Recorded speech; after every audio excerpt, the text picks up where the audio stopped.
Hi everyone! Welcome back to my channel, or welcome to my channel if you've never been here before. Today we are going to do a Reading with Willow segment, reading the book Willow, which is so cute and adorable. It's one of my favorites. It's an artistic kind of book, and I will put this in the description box below so you can get this for yourself if you're interested. I will also have a link to all the books that we've read in previous Reading with Willow segments. We do this every single month. It is a cute way for me to read to her and also see her improvement over the time. It says Willow. That's what it says, Willow.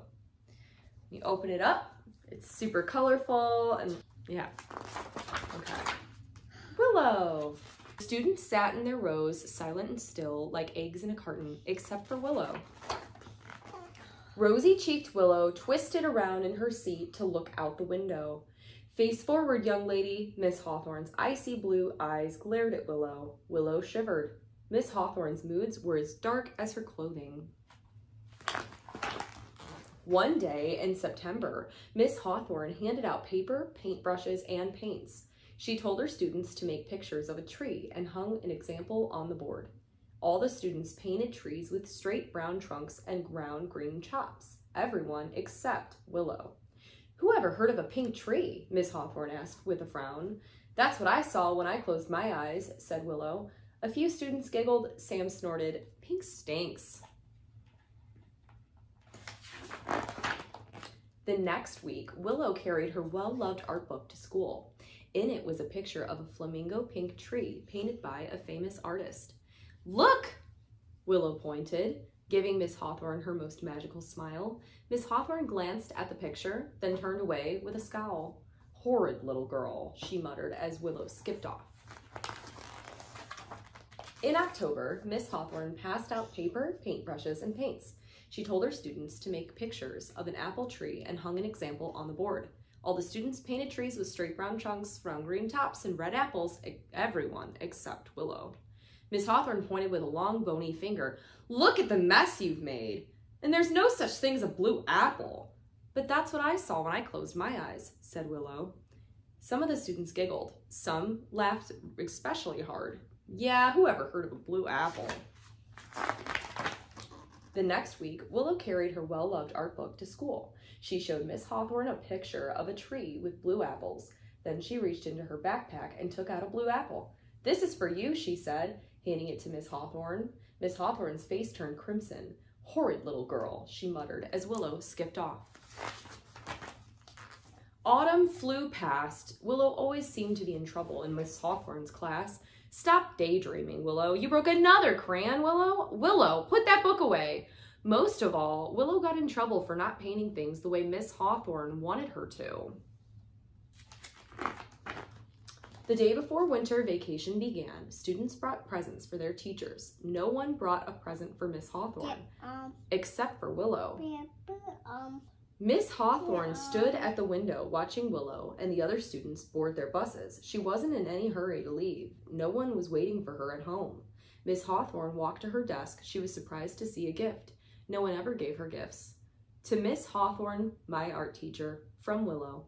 Miss Hawthorne slowly unwrapped the package. Nestled in a bed of tissue paper was Willow's well-beloved art book. Miss Hawthorne sat, holding the book for a long time. You like it? Yeah. It was dark outside when she walked to the cabinet where the art supplies were kept locked away. Miss Hawthorne filled her arms with paintbrushes, paints, colored pencils, and a sketch pad, carried them to her desk. She flipped open the sketch pad and stared down the blank page. Finally, Miss Hawthorne picked up a colored pencil. For the first time in her life, Miss Hawthorne doodled. Outside, the wind howled. Trees creaked and strained and broke where they could not bend. Snowflakes swirled upward. The lights flickered off. Miss Hawthorne sat in the darkness. When the light came on, Miss Hawthorne's fingers found the wet paint and spread it across the page. What are you doing? The school custodian poked his head into the classroom. He stopped, astonished at what he saw. Mommy, you're cute. Across town, Willow stood at her bedroom window, peering at the soft, fat snowflakes through her spyglass. After a while, she climbed into bed and fell asleep, wondering if Miss Hawthorne liked her present. When the students returned to school in January, everything was the same as always, except the art room. With wide eyes and open mouths, the students stood rooted in the doorway. Willow was the first to step inside. Behind a graceful willow tree covered in paint from head to toe, a woman was painting. Do you know where Miss Hawthorne is? Willow asked. When the woman turned around, the students gasped. Miss Hawthorne? Asked Willow. Oh, I'm so glad you're here, Willow, Miss Hawthorne said. Grab the paintbrushes. I need your help. Delighted, the students did as they were asked. This time, everyone painted just the way they wanted. Especially Willow. The end. Did you like it? She was making some funny faces, but this is such a really cute book.